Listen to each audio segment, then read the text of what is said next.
चलिए क्लास 10 विषय गणित प्रश्नावली 12.1 ठीक है। तो आज हम लोग क्वेश्चन हल करते हैं। पहला नंबर, दो वृत्तों की त्रिज्याएं क्रमशः 19 सेंटीमीटर और 9 सेंटीमीटर है। उस वृत्त की त्रिज्या ज्ञात कीजिए जिसकी परिधि इन दोनों वृत्तों की परिधियों के योग के बराबर है। ठीक है, तो क्या कहता है कि दो वृत्त हैं जिसकी त्रिज्या एक है 19 सेंटीमीटर और एक है 9 सेंटीमीटर, और ये दोनों वृत्त की परिधियों का योग के बराबर है तीसरा वृत्त की परिधि। ठीक है, तो चलिए हम लोग क्वेश्चन बनाते हैं। चलिए क्वेश्चन में क्या कह रहा था कि एक वृत्त की त्रिज्या है 19 सेंटीमीटर और दूसरी वृत्त की त्रिज्या है 9 सेंटीमीटर, और ये दोनों वृत्त की परिधियों का योग जो है तीसरा वृत्त है। ठीक है, तो हमें इस वृत्त की क्या ज्ञात करना है? त्रिज्या ज्ञात करना है। ठीक है, मान लेंगे हम लोग इस बड़ा वृत्त की त्रिज्या r, मानेंगे माना बड़ा वृत्त की त्रिज्या बराबर r। यहाँ दिया हुआ है, चूंकि क्या दिया हुआ है, r1 बराबर 19 सेंटीमीटर, r2 बराबर 9 सेंटीमीटर। ठीक है, प्रश्न से, तो प्रश्न में क्या कहता है कि इस वृत्त की परिधि यानी कि 2 पाई r1 प्लस इस वृत्त की परिधि 2 पाई r2, दोनों का योग क्या होना चाहिए?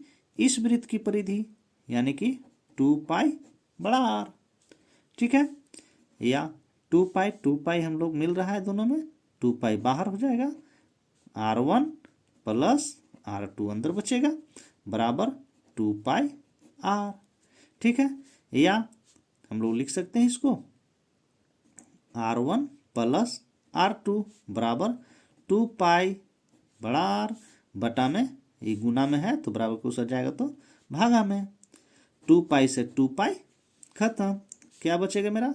r1 प्लस r2 बराबर बड़ा r। ठीक है, चलिए अब आगे क्या करेंगे? मान बैठा देंगे। r1 का मान कितना है? 19 सेंटीमीटर, तो 19 बैठा देंगे। r2 का मान कितना है? 9 सेंटीमीटर, तो 9 बैठा देंगे बराबर, अब ये r हमें ज्ञात करना था तो ये r रहने देंगे। या 19 और 9 कितना होता है? 9 दूना 18 के 8, हासिल 1 और 1 2 बराबर r, और यही r हमें ज्ञात करना था, इसलिए बड़े वृत्त की त्रिज्या r बराबर 28 सेंटीमीटर, आंसर। ठीक है, चलिए उसी प्रकार हम लोग दूसरा नंबर क्वेश्चन हल करते हैं। क्या कहता है क्वेश्चन? दो वृत्तों की त्रिज्याएं क्रमशः 8 सेंटीमीटर और 6 सेंटीमीटर है। उस वृत्त की त्रिज्या ज्ञात कीजिए जिसका क्षेत्रफल इन दोनों वृत्तों के क्षेत्रफलों के योग के बराबर है। ठीक है, चलिए पहला क्वेश्चन जैसे हल किए हैं उसी प्रकार से ये क्वेश्चन भी हल होगा। उसमें परिधि पूछ रहा था, तो इसमें क्या पूछ रहा है? क्षेत्रफल पूछ रहा है। ठीक ना, तो चलिए आइए हम लोग सॉल्व करते हैं। क्या कहता है? दो वृत्तों की त्रिज्याएं क्रमशः, एक वृत्त की त्रिज्या कितना है? 8 सेंटीमीटर, ठीक है, और दूसरा वृत्त का त्रिज्या कितना है? 6 सेंटीमीटर।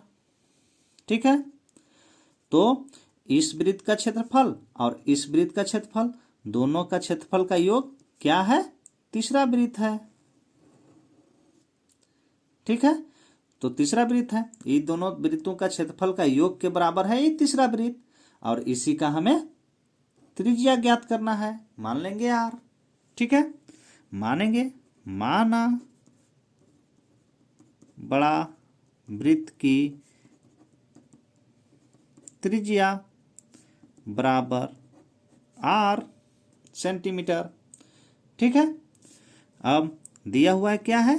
चूंकि r1 बराबर 8 सेंटीमीटर, r2 बराबर 6 सेंटीमीटर दिया हुआ है प्रश्न से, तो प्रश्न में क्या कहता है? इस वृत्त का क्षेत्रफल प्लस इस वृत्त का क्षेत्रफल, तो इस वृत्त का क्षेत्रफल क्या हो जाएगा? पाई R1 का स्क्वायर प्लस में इस वृत्त का क्षेत्रफल पाई R2 का स्क्वायर बराबर इस वृत्त का क्षेत्रफल पाई R का स्क्वायर। ठीक है, चलिए अब इसको जो मिल रहा है उसको बाहर ले लेते हैं। पाई और पाई दोनों जगह मिल रहा है, पाई क्या हो जाएगा बाहर, अंदर बचेगा R1 का स्क्वायर प्लस में R2 का स्क्वायर और बराबर पाई R का स्क्वायर। ठीक है, चलिए अब आगे बनाते हैं। क्या हो जाएगा, पाई बराबर की साइड है और इस साइड है पाई बराबर के, तो दोनों साइड पाई क्या हो जाएगा कट जाएगा। क्यों कटेगा, क्योंकि यहाँ गुना में है, बराबर की उस साइड ले जाएंगे तो भागा में हो जाएगा और पाई से पाई को भाग देंगे तो खत्म हो जाएगा। ठीक है, अब मेरे पास क्या बच गया, R1 का स्क्वायर प्लस R2 का स्क्वायर और बराबर R का स्क्वायर। R1 का स्क्वायर हम लोग मान बैठा देंगे, R1 का स्क्वायर कितना है, कहते 8 सेंटीमीटर, तो यहाँ बैठा देंगे हम लोग 8, यहाँ स्क्वायर है तो स्क्वायर लग जाएगा प्लस छोटा त्रिज्या कितना था 6 सेंटीमीटर, यानी R2 कितना है मेरा 6 सेंटीमीटर, तो 6 का स्क्वायर बैठा देंगे और बराबर क्या है R का स्क्वायर। ठीक है, चलिए आगे बढ़ते हैं। 8 को 2 बार गुना करेंगे, 8 अठाए 64, 6 छक 36 बराबर R का स्क्वायर।